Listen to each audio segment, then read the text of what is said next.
Hello, pursuers, aka my little pursues. How are we doing today? Since you guys loved the episode of answering questions so much, we are getting right back into it. We're going to be answering some questions today. And these ones seem like they're fun. These are fun questions. So, as I always say, let's get into it. Dear Nos. Just kidding, guys. They don't say Dear Nos. Although that would be a dream to have a Dear Nos section at some point in my life. Okay. How do I stay motivated when nothing seems to be working? Oh boy. Okay. I struggle with this as well. So hopefully I can answer it to the best of my ability. So yes, I have the fitness lifestyle, and I personally am the type of person that I don't stay motivated for long periods of time. And I don't even know if you call it discipline, although some people might. I'm notorious for starting working out and I go for up to 2-3 years, and then I stop and I take long breaks, then I get back into it. So I'm going to just speak for myself and then give you kind of a generalized of what I observe in other people. So for myself, I find that it could be an ADHD thing, or it just could be that I put so much, when I really want to do something and I love it, I put so much effort and soul and heart into it. I'm literally like giving it my everything, as you should when you really love something and you're passionate about it, right? But because it's a physical thing and I'm no spring chicken anymore, when I was younger and I would kind of have these habits of like starting and quitting, would be because I didn't have as much knowledge. Okay. Now that I'm older, I find that many things contribute to that. I just get sick of it. I'm like, oh, I'm so bored of going to the gym consistently. Or I'm exhausted from going to the gym consistently. Or sometimes I just need a break from it. Like it's kind of like high school. Like you go there, you see the same people all the time. And although it's like high school in that sense, it isn't high school, like these aren't the people that on a bad day, do I want to see them? No. And am I forced to be there? No, So moving along with that, and I'm kind of digressing, but this is why I do have like 2 or 3, sometimes even 4 at the best times of my life, gym membership. So if I'm not feeling the vibe of one place, I'll go somewhere else, As I had a child and things changed, when she was really young, I was able to compete and do competition because she was still a baby. But then when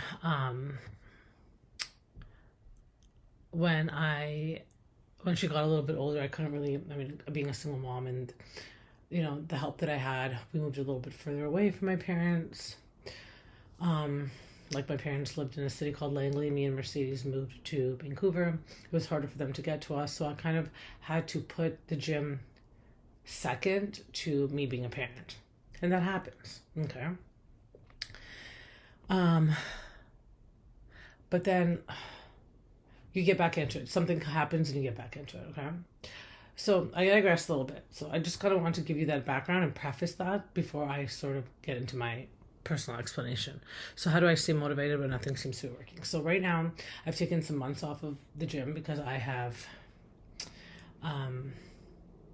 moved to Mexico, and obviously I wasn't very comfortable leaving my daughter home alone in a brand new city that we were just in. We did live in an apartment, but still like what if she's uncomfortable? And I do like to be in the gym for a few hours, So now that I traveled back home and I was like, okay, I gotta get my shit together. I'm not feeling my best physically. I'd probably gained a little bit of weight, but not crazy amounts. It's nowhere that I haven't been before. So I've been thinking, okay, let me start tracking my meals. Let me really get into the space of the gym, and then eventually I can find my way back to physically working out, But I also find it so unmotivating because I'm feeling like nothing's working. I think in my mind, I feel like if I diet for a week, I'm going to be as shredded as I was when I was working out 7 days a week, working, and I was just so busy running around. Do you know what I mean? But I have moments where I'm like, what am I doing? Who cares? Let me just sabotage this and not do it anymore because nothing seems to be working.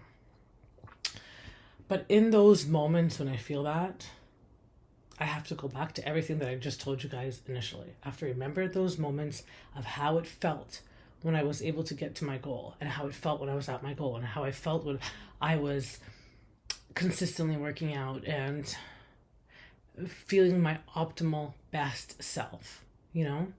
And if I can find, it's just like pursuing happiness, right, pursuers? Happiness doesn't last long, right? You do something and you feel this great, like, oh, you're like, wow, this feels so good. Like, I love this moment. I want to kind of savor it for a while, you know? And lately, as I got older, I savored a lot of my happiness moments just to remember what it felt like. And these things that I did in the past that I would feel good about, like gym and stuff, I didn't start savoring it until the past couple of years. I really want to remember this feeling, so that if I lose it, I know I want to come back to this feeling. To this feeling of being proud and that I accomplished it and that I'm able to do it. I just need to remind myself, if I ever have bad moments, I can do it.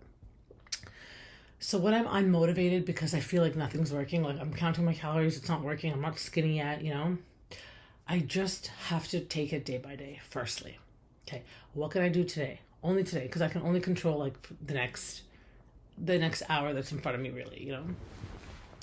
What can I do today that's gonna put me back in that state of mind where I felt so much better about what I was doing, so much more happy, and that I would actually want to get out of the house and go do things, you know?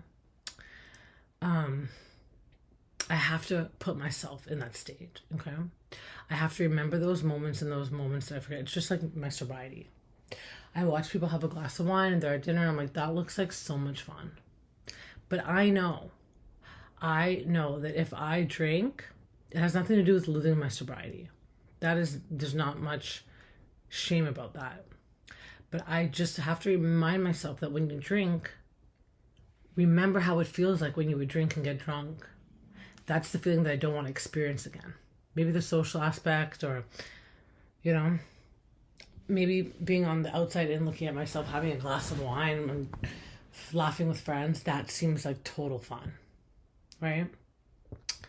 But then I have to remind myself in those moments when I'm kind of like yearning for it or craving it, like, okay, but the drink is not what I'm craving or what I'm feeling like I'm missing out on, or that I'm missing.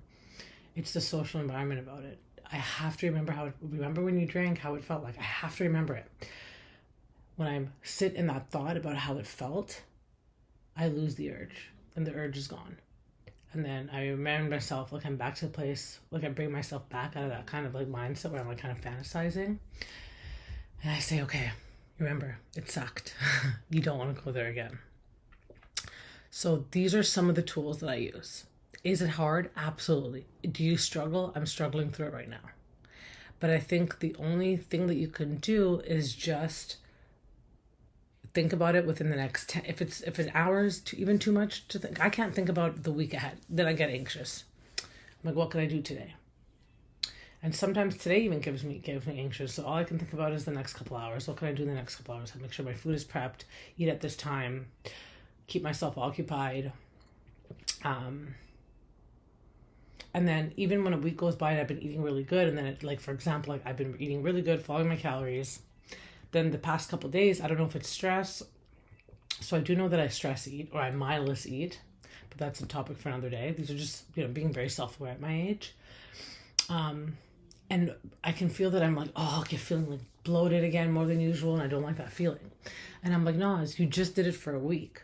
So that I don't even need to go back 2-3 years. Even 4 days ago, how did it feel when you were like managing your meals, giving yourself 2, 3, 4 hours in between meals, making sure that your meals are prepped? How did even that feel 3-4 days ago? Because that's more fresh in my memory, you know? And thinking about that inspires me to get back on track. And then it's also less of a blow. I'm like, okay, it's only been 1 day where I've kind of been not following my designated calories. Like I've been going above, you know? So it's easy for me to get back to 2, 3, 4 days ago, as opposed to getting back sometimes to 2, 3 years ago. Just like sometimes thinking ahead a year is overwhelming to me. Sometimes going back like it's 10 years is also overwhelming. So then I have to bring back myself to things that have happened recently that I can really dig into my memory, grab that feeling, and be like, okay, this is a feeling that I need to remember because it's a feeling that feels good, you know? that's my best suggestion for you. So I guess the answer to this question is really dig into your memory and really place yourself at a time where what you're trying to do, you had already accomplished, or you were close to accomplishing, or you had accomplished something that felt so good, and grab that feeling and get yourself motivated by that feeling. Because sometimes when things don't work and we don't see results, we don't have anything to go off of. But if we can remember that feeling, that might be the push that we need to be like, okay, that I remember that feeling so vividly. Oh my God, I put myself back at that time frame and that did feel so good. That's the feeling that I'm trying to chase. You know what I mean? Is it easy again? Of course not. It's tough, so tough. But just know that you're not the only one on this earth. And another thing that I want to throw out there, and this can apply to many facets of life, is if you wait for things to happen, it takes longer. And I am the big, for me, not having friends, not going out much, I notice that things take so much longer for me to happen, you know? Even before coming to Canada, in Mexico, I was doing all everything. And again, we're just visiting in Canada right now, right? But even just me going back and remembering certain things, and doing certain things in Mexico, and then as soon as I came to Canada and we were busy and we had the wedding to go to, all of a sudden I'm getting brand partnerships in my email getting sent to me via email, and my podcast is suddenly doing better. And it's not that, of course, timing, like maybe that was just a time for it to start popping off, you know, but I had started my YouTube and my podcast and my website so many years ago. But I was sitting in it and I was waiting for things to happen, you know? Like finally, when I moved to Mexico, I had more time and energy put into my podcast, my website, all these facets of my life, my YouTube. But because I wasn't doing much with my days rather than going for walks and perhaps occasional church session at the end of the week, I was more, okay, when's this going to happen? When's my YouTube going to start making money? When's my podcast going to start doing good? But once we came to Canada, we were so busy and we had a wedding to go to, and we had to unwind and unpack and sleep and see the family, and we do this and do that. Before you knew it, time passed. And so I wasn't sitting around waiting for and killing myself with the stress of and raising my cortisol levels of being like, why is this not working? Rather, life just happened, and then eventually these things popped up. I'm like, oh my God. So sometimes that takes me back to like, and I know this is going to be a little bit of a religious component, but God only helps those who help themselves, you know, and to whom much is given, much is required. You could replace God if you're not that, like, if you're not spiritual in that sense, if you're not religious, but you can go to a spiritual. The universe will gift those who gift themselves, or will push those who actually push themselves. You know what I mean? And when the universe gives you a job, much is required from you, you know, stuff like that. Like, that also helps me kind of stay grounded in that kind of feeling and being like, okay, I just need to live my life. And this is something that I should know because I preach it to my fitness clients all the time. The time is going to pass anyways. So you might as well just be doing the steps that you need to do every day, because these little steps that you do every day will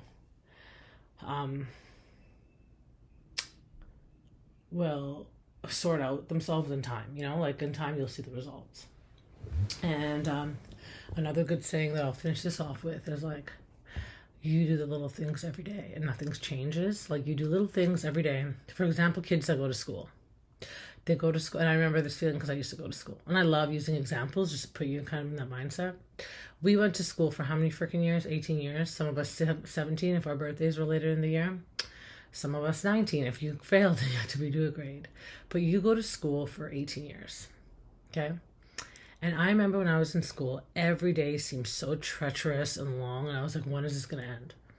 But every day adds up, and then before you know it, 10 months later, June comes around, and now you're graduating that class or that grade, and you're going to the next grade, right? The time is going to pass. It's all the little things that add up every day that when you look back, you'll be like, whoa, all those little things mattered. So now me at 42, I can look back and be like, wow, 18 years of my life really did pass. But in the moment, you're like, oh, this is taking so long. But eventually the days are going to pass anyways. And you just got to do the things that you need to do every day. For example, as students go to school. Because then by the end of the year, the 10 months, you're done school and you've already completed the grade and now you're going to the next grade. Or you're moving on with your life. You know what I mean? So that's kind of another way of looking at it. But yes, it is very tough when you're doing everything you do to be motivated, but nothing's changing. Because I think that kind of feeds into our instant gratification. Like, we want to see the change now. And I think that we need to learn to be okay that it's going to happen over time. And some changes are subtle. You know, some changes are gradual and you won't see it immediately, you know. You can't start a job today and then expect to be running the company tomorrow. Like, it's just, you got to do the things, the ins and outs of every day to get to that point. But also keep yourself occupied and not just be hyper focused on that, because I find that creates a lot of stress and cortisol, and the stress hormone cortisol in your body, and it makes it tougher to lose or to get to where you're going, because now your view is kind of jaded by this negativity that, oh, it's not going to happen. And you know, like, much as I'm religious, I also believe in manifesting. Like, you don't want to put out negative, like, oh, this is never going to happen for me, all the time, you know, oh, I can't do this, I can't, you know, because that's just putting out negative vibes in the world. So yeah, so that's kind of like my 20-minute answer for that one. I hope that helps. I start things and never finish. How do I change that? Is the next question. Good question. Again, this kind of goes into my ADHD and how I function. I always have great ideas and I start them, and then I kind of hit a block. And I hit a block for two reasons. Some can call it ADHD, but I think that I hit that block because I get to a certain point and either I don't have the resources or the capacity to know what to do next. For example, like, maybe that's when it's a good time to, I don't know, hire a business manager or reach out to a mentor or try to find a mentor or reach out to someone who's been in that position that you are in or trying to get to so that, and you trust them, obviously, because some people can give bad advice because they're intimidated by you're going to be more successful with them and whatnot. But that would be the best time to kind of reach out to someone and see, like, okay, is like, what do I do next? Like, I need kind of a guidance, you know. I think for me it was just like I had all these great creative ideas and I wish that, like, I didn't have the support from my family back then, you know. Nor do I do now, but I'm not trying to make this a victim story, but I didn't know then that I should probably reach out to someone that has more of an idea or is able to support me on the level that I need. Because I feel like a lot of the things that I had wanted to start or the ideas that I had never could get completed because I didn't have the support to move further, you know? One trend that I noticed with entrepreneurs is that they are really, really go-getters, you know? And that's one thing in my entrepreneurship journey that I'm trying to figure out, is that if I need help, I should reach out to who I think will help and just ask. Like, people are, especially people that are successful and have a leadership mindset. When you're a leader, and this is something that I learned when I was the general manager at the gym that I worked at, like, I know how well I do my job. I'm not afraid of anybody else coming and taking my job. I know that I bring something that not everyone else can. And once I realized that about myself and that confidence, instead of being fearful of me, for example, having to train people to perhaps come in my position, because then that means that I can move on to another position, I became more excited to do it, because I'm like, great, if someone can take my position, then I can move up higher, you know? You're in the position that you're in because you're able to influence people. And you are influenced by somebody else to, hey, I'm going to start this, I'm going to do this myself. Maybe you've seen other entrepreneurs go, well, I want to start a business myself too. I've seen so many people that are entrepreneurs.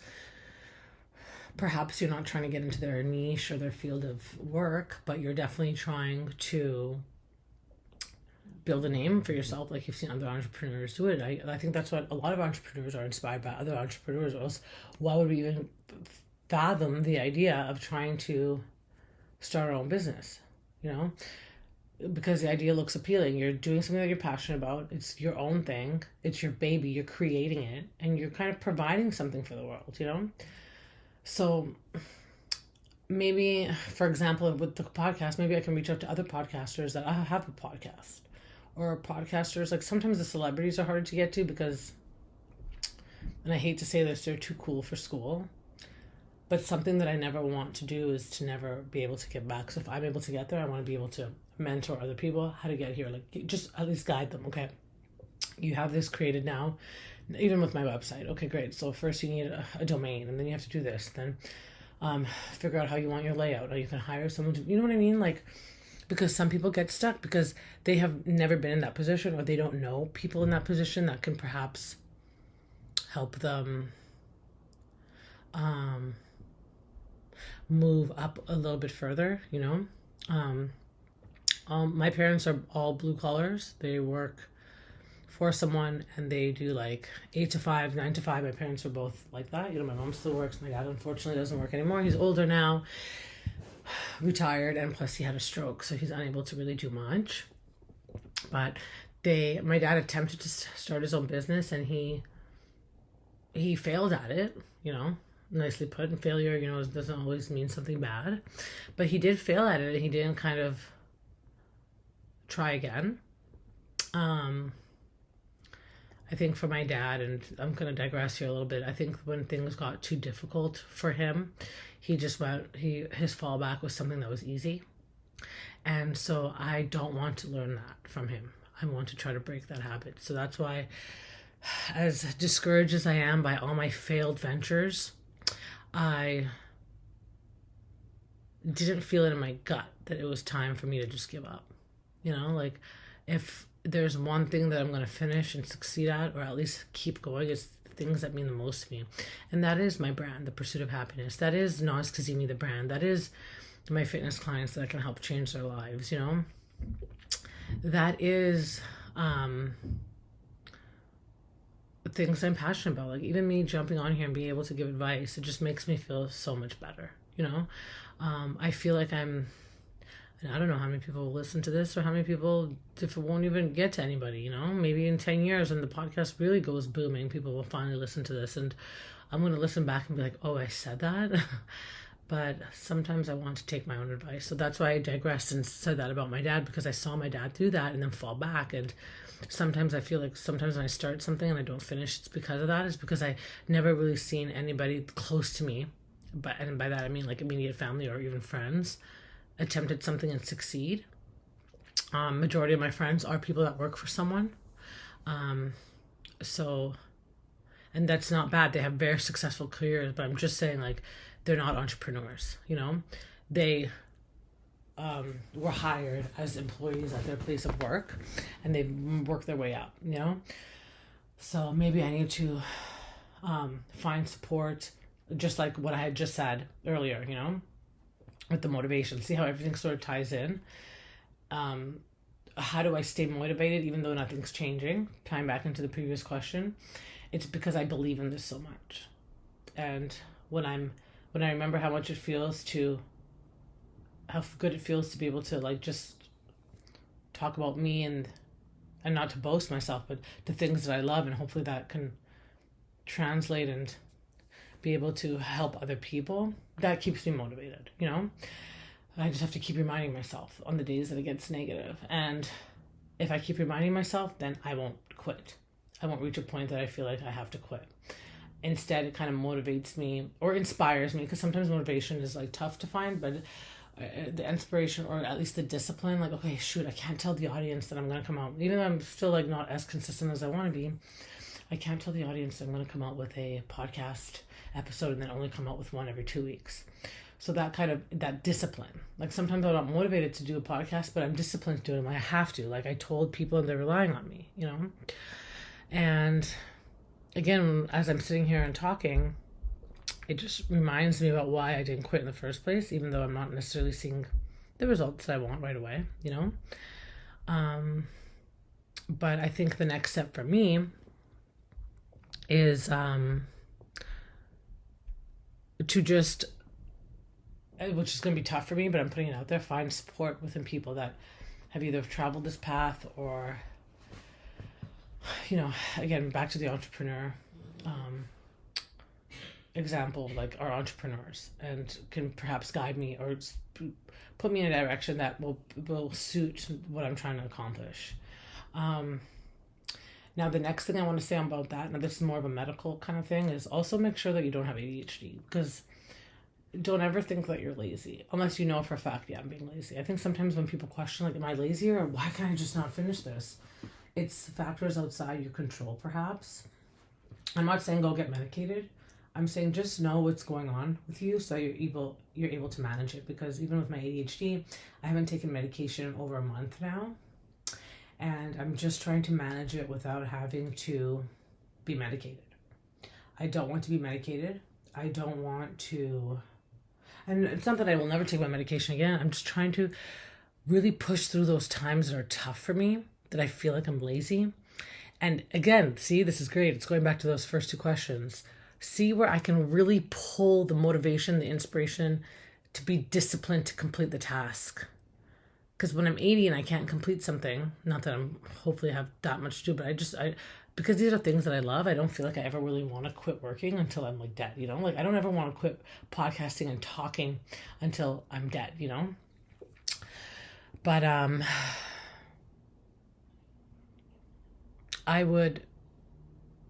those are the things that really get me going, That's another thing that keeps me, I guess you could say, motivated, because I'm like, okay, if I can do this without my medication, maybe I'm on to something, But I know some days that it's not me being lazy or me being unmotivated or how come I can't finish this. It stems from the mental illness that I have. And if I'm unable to really manage it, then maybe I'll think about taking some medication, because I would still get my prescriptions, But again, I don't want to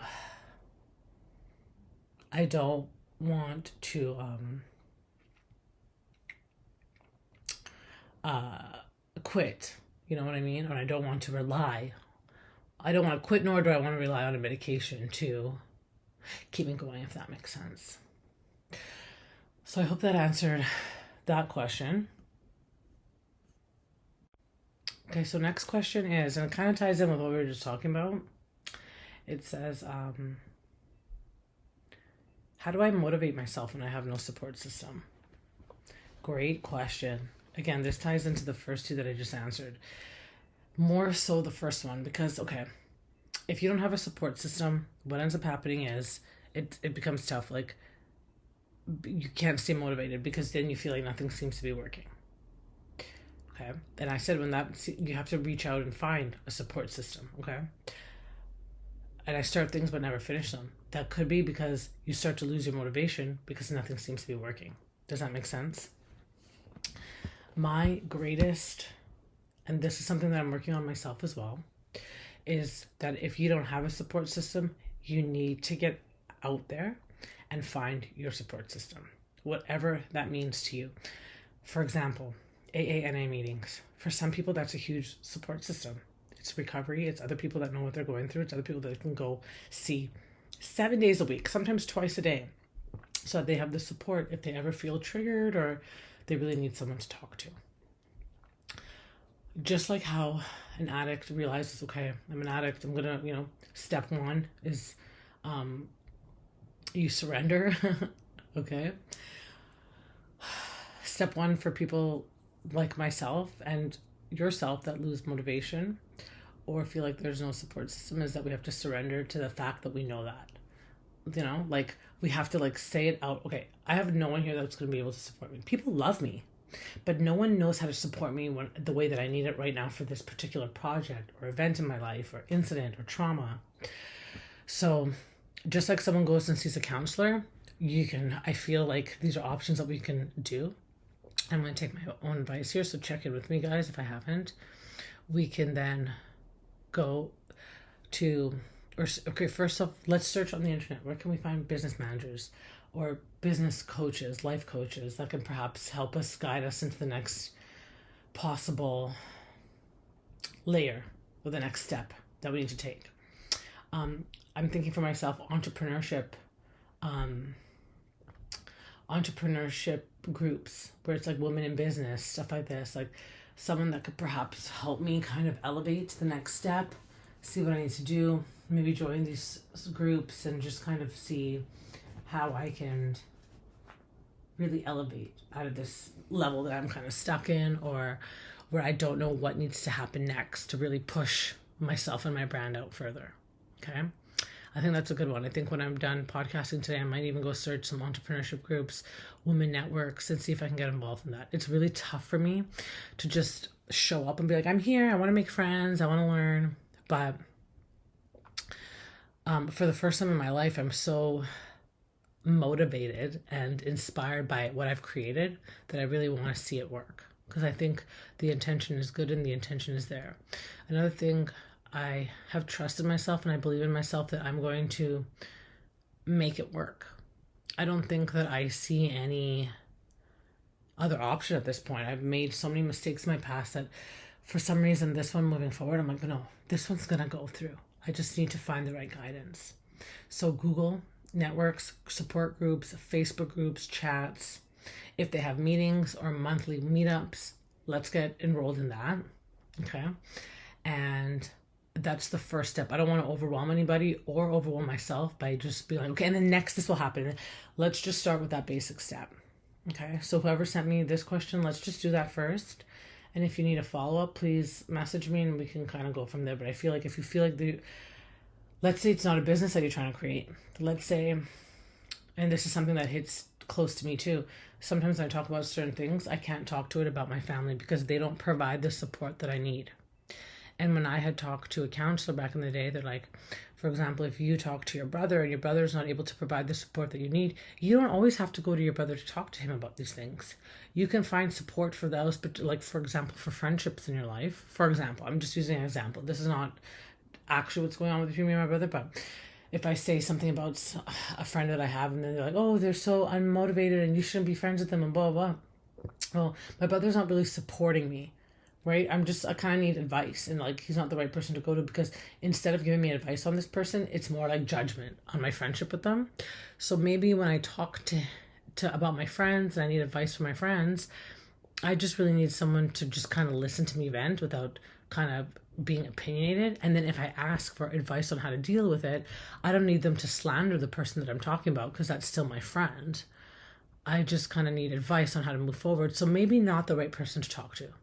Maybe I can talk to another friend that doesn't know this person, or someone from outside of the circle, you know? And obviously, like, I'm not bitching about my friend, but like, oh, like, they invited me here and I really don't want to go. What should I do? You know? Instead of getting an answer, for example, like a brother that's going to be like, well, why are you hanging out with that loser anyways? That loser does nothing with their life, blah, blah. Maybe I can talk to a friend outside the circle, or just, you know, put my question on one of these blogs, send it to a podcaster. And then they might give me an answer that is more relatable. Like, you know what? I don't know what they would say, but they don't know that friend. So they're not going to be judging the friend on their character, because the question was really about me. Like, what should I say to this person if I don't want to hang out? So it kind of circles the question back to me and how I should respond to something that I don't want to do, you know? And sometimes the people closest to you, and that's why people see counselors and therapists, because those persons, they don't have a bias quite yet. And I know eventually over time, like, those things, they will develop a bias because then they get to know you, and you can't control the opinions that people create of you, you know? But it's definitely a few steps further away from people that know you the most. And again, I say this again, I find with my family, they think that I'm still the same person that I was 10 years ago. They don't think that I've changed, you know? So, yeah, that's why I don't talk to them about anything.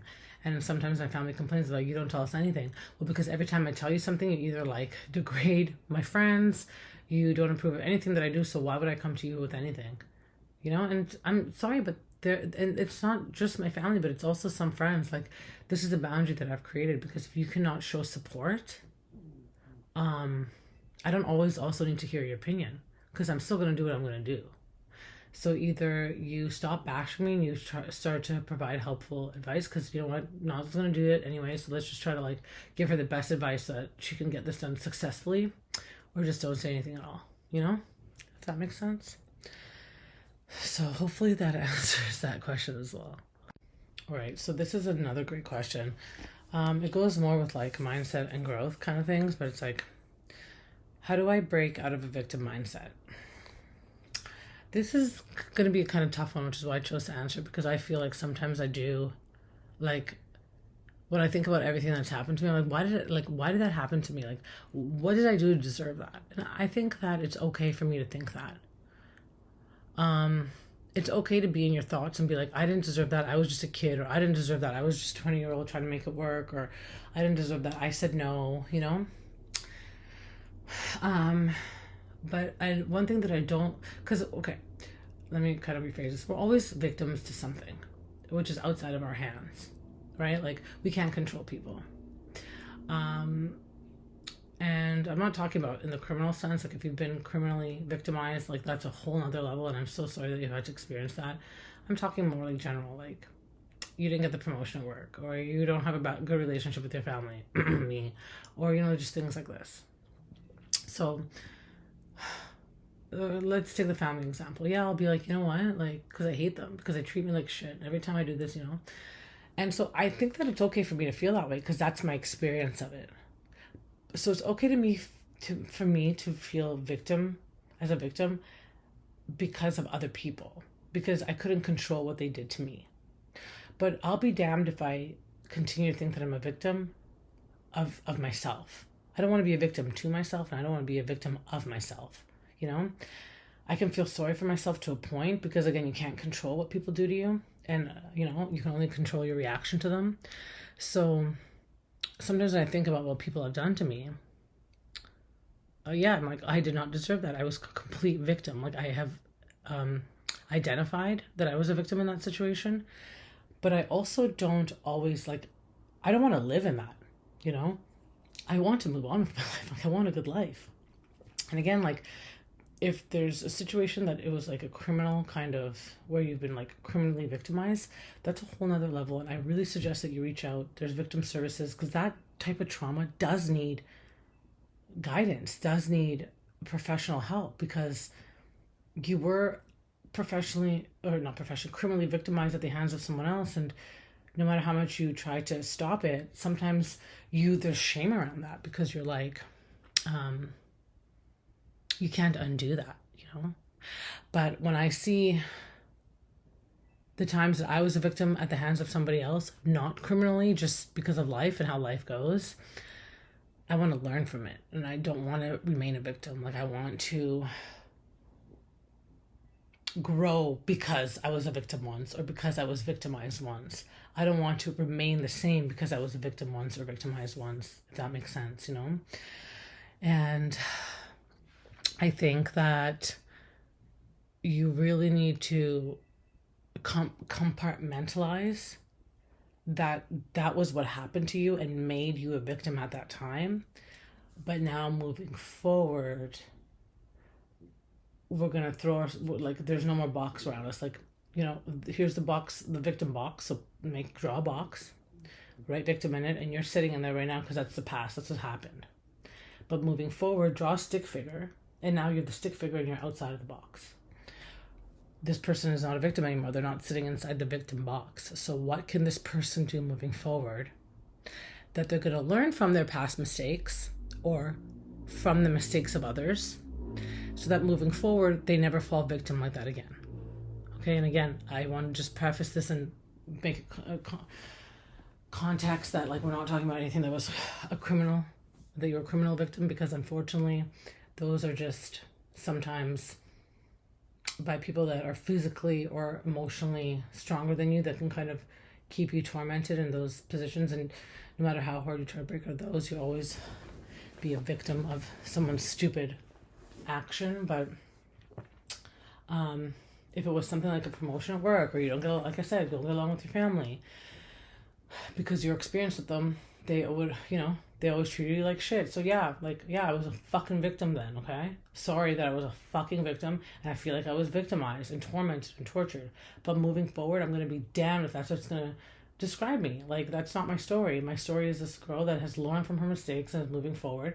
And it's okay for me to have those thoughts and to journal about that, etc. But That's not going to define me because I'm not going to be a victim of my own mentality.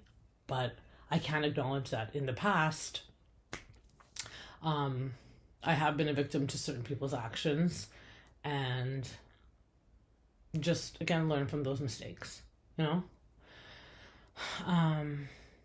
So that was kind of deep, but I hope that answers it. I always try to answer it from my perspective, like how, you know, which I know that's why the questions are sent in, but this is another good one. Why does the fear of failure still stop me even when I know better? Self-sabotage, right? Yeah, and actually another question was, I sabotage good things. Why? I think these two questions can go into each other. So let me start with I sabotage good things. Actually, why? I think that sometimes when I personally sabotage good things, it's because I've never had it happen to me. And I've always kind of lived in like a chaotic, like I'm always reaching for something, you know? For example, I saved up a whole bunch of money finally. I've made a lot of financial decisions in my life, and I've made another big one a few years ago. But I always make financial decisions, and I always start back from square one. So this has been the chaos that I live in. You know, fuck it up and then start again from the beginning and make your way up. So I don't know if it's ADHD in me, but like it's kind of like an adrenaline rush to start from the beginning and really work your way to the top. Like I'm a master of making things happen. But I'm not so much a master of just coasting in things once I've gotten it. So once I got money, I had to lose it again, you know, because I only know how to make it and lose it. When I lose weight, I gain it all back because I don't know how to live in the lost weight era. I just know how to work my ass off to get to lose weight. And then once I'm there for 3-4 months, the weight starts coming back. So I guess you could say that I sabotage it because I don't know how to live in maintenance. I just know how to create and obtain. And once I've obtained it, how do I maintain it is not something that I've ever been taught, nor is it something that I know how to perfectly do. Hence why I avoid relationships with men in total. I've never had a good relationship with men, and with my 3 serious boyfriends that I've had, nor have I ever seen a good one. You know, every man in my life, including my brother, you know, my dad's changed a lot now, but my dad and my brother completely treat me like shit. You know, like I'm not allowed to have an opinion. I'm not allowed to say anything. Anything that I say kind of will be used against me. My opinion sucks. I shouldn't have that opinion. So that's why I just avoid that in total, and that's not a good thing, but I'm just saying, like, because I know how to get into a fight with them, but I don't know how to then correct it and live in that peace. And I think that's a bit of a different, now I'm really digressing, but I think because with them I feel like I have to stay silent, because if I have an opinion then it goes, you know.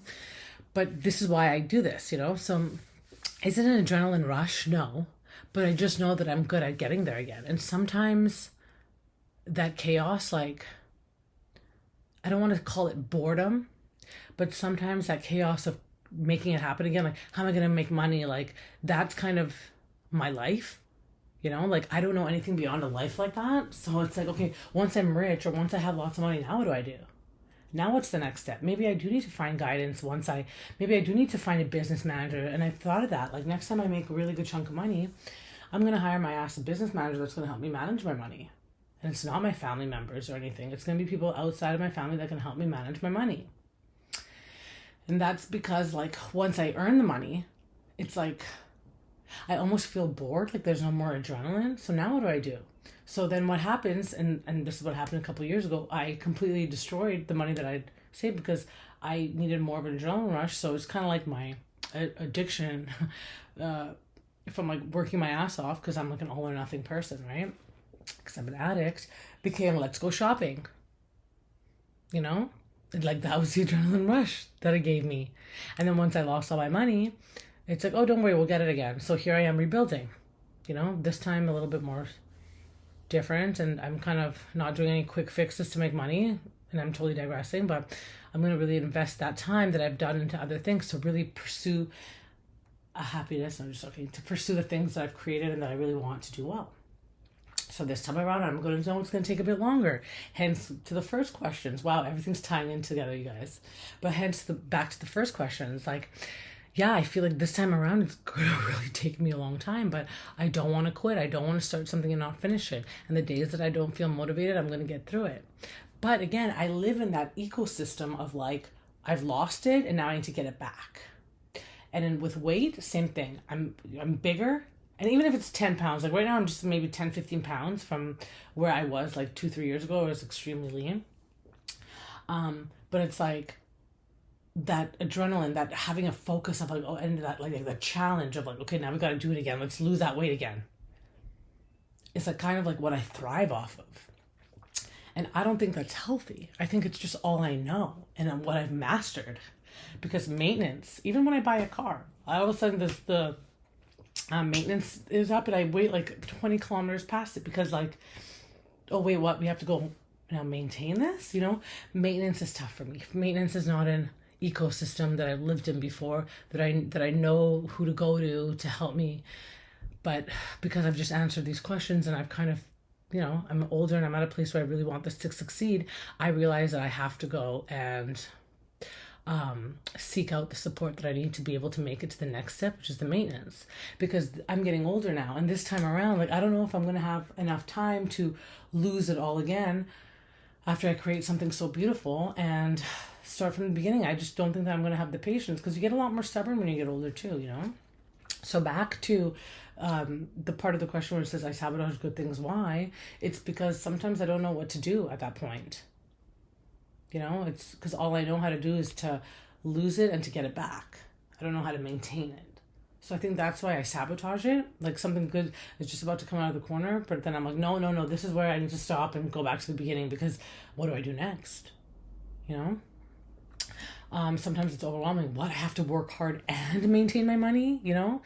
Because I think that, again, I'm digressing, but it's so on brand for me to call it the pursuit of happiness, because,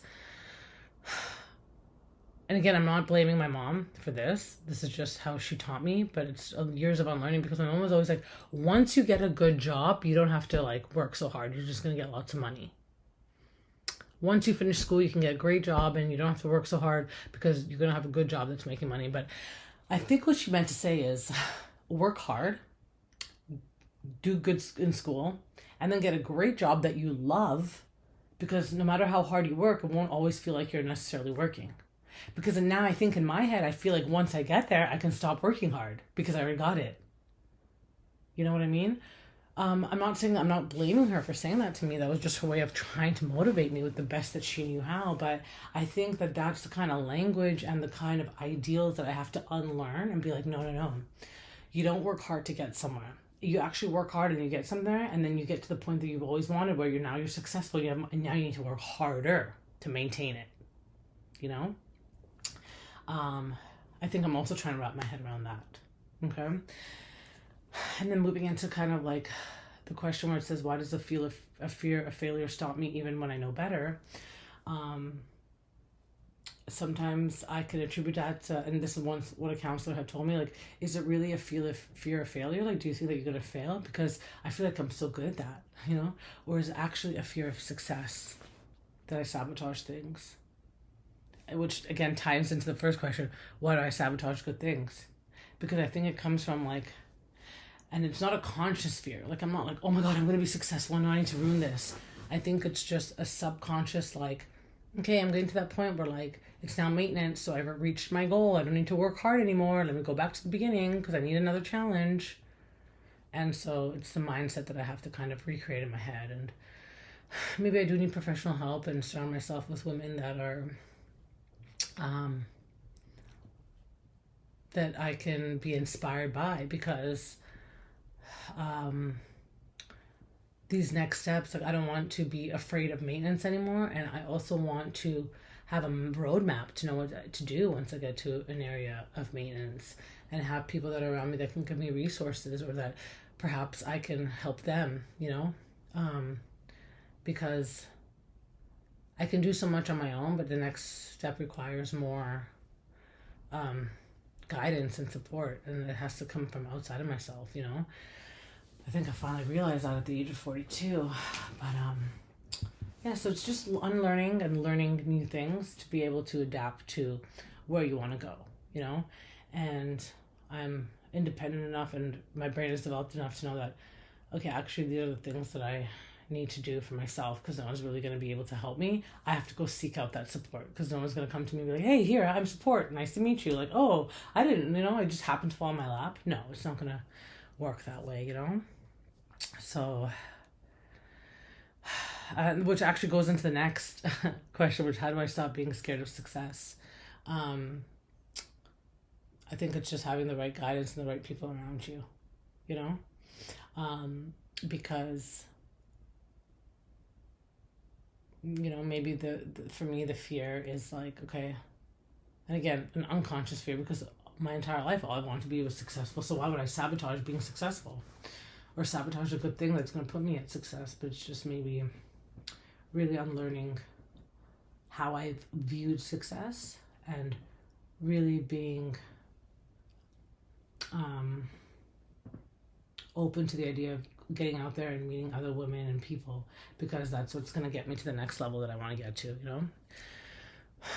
I think at a point where I'm kind of actually more fearful of failure, although failure kind of leads to the next thing.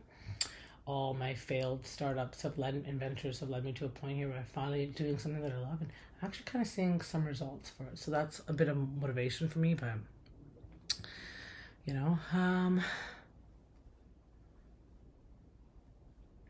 okay, this is a good one. How do I train my brain to think big? This is a great one because this is a part of the reason why I always try to introduce my daughter to concepts that are bigger than her at this age. I show her the world so that she knows that world is not just Vancouver, British Columbia. There's an entire world outside of the city that you live in. There's opportunities. And no matter how much my parents would tell me that there's opportunities, I didn't really believe it until I saw it. And for me, opportunities, when I see an airport, I see opportunity. Because every single one of those people are traveling somewhere and they have a life and they're getting to it. And it's like, to me, I would always go sit at airports to be motivated. When I was young, I was like, I want to live a life where like I get out of this city and I can actually see the world for what it is. And I just feel like, and this is where I can compare it to people that are like less fortunate or children that kind of stay in these generational trauma cycles. It's because their brain hasn't been able to see that there's bigger things out there. When there's a small city, for example, okay, and there's that one child that grows up and he or she decides to leave that city. For example, Sweet Home Alabama, like, let's just look at that example. I don't want to look at the entire movie, but if you've seen it, the fact that she lived in this small town in Alabama and she wanted to go into fashion. Now, that's not necessarily going to happen out of Alabama. It might. But her brain was able to see the bigger picture and be like, I need to get out of here. So she ends up this is played by Reese Witherspoon. She ends up in New York. And then when she's in New York, she's able to have a career in fashion. And so maybe it's through the movies that they watch or the people that they see or the things that they see as they're growing up, because her parents didn't seem like they were that. And again, I'm totally judging a book by its cover because I didn't really dive into we're looking at it kind of at a very deep level here, and it was just a movie, so they didn't dig this deep into the study of the characters of the parents. But I'm just saying, like, if you look at it, like, it could be because, like, she just was that type of kid, a little bit more mature for her age. She kind of knew that there was more out there. I wasn't that mature at that age. I didn't know that there was more out there. We moved from Red Deer, Alberta to Vancouver, British Columbia, I believe it was in 94, 95. And when we moved to Vancouver, I realized, wow, like, these cities are so big and people, like, I was still remembering the people back at home. And this is something that I always do. Like, when I was living in Mexico, I'm like, right now, people back in Vancouver are also driving around and getting home from work. Like, there's all these big cities on this planet and everyone's just doing their own thing. Like, if that doesn't allow your brain to think big, and that's why I take my daughter traveling, and so that she can see the world. And like, there's so many people out here and opportunities for you, and you can do whatever you want. But I wasn't like that, and that's why I try to do it for her. And I didn't realize that I could have the world at my fingertips, and that it's a lot easier than I thought. Like, it's not until these past couple of years I'm like, it's actually a lot easier to get what you want. You just really have to go for it and just find the right resources and guidance. But for so long, like, maybe that was also what the fear of success. Like, this isn't for me. Maybe the imposter syndrome. This isn't for me. Like, I don't know how to do this. Like, this doesn't fall into the laps of people like me. So then, again, back into the other questions. That's why I would just quit. I just would start something and not finish it. Because the part of my brain that made it seem like it was so difficult for me to get to this or to get it done would be like, this isn't for you. You're not the person that's built for this. I didn't even imagine that I couldn't even picture myself. Like, I could see myself being successful, but I didn't understand what that meant at that age. Like, and when I saw success, I didn't see what I was trying to build in front of me as being part of what made me successful. So I didn't think big. But that goes with the manifesting and stuff that I was also talking about earlier. Like, we have to be able to be like, we deserve it all.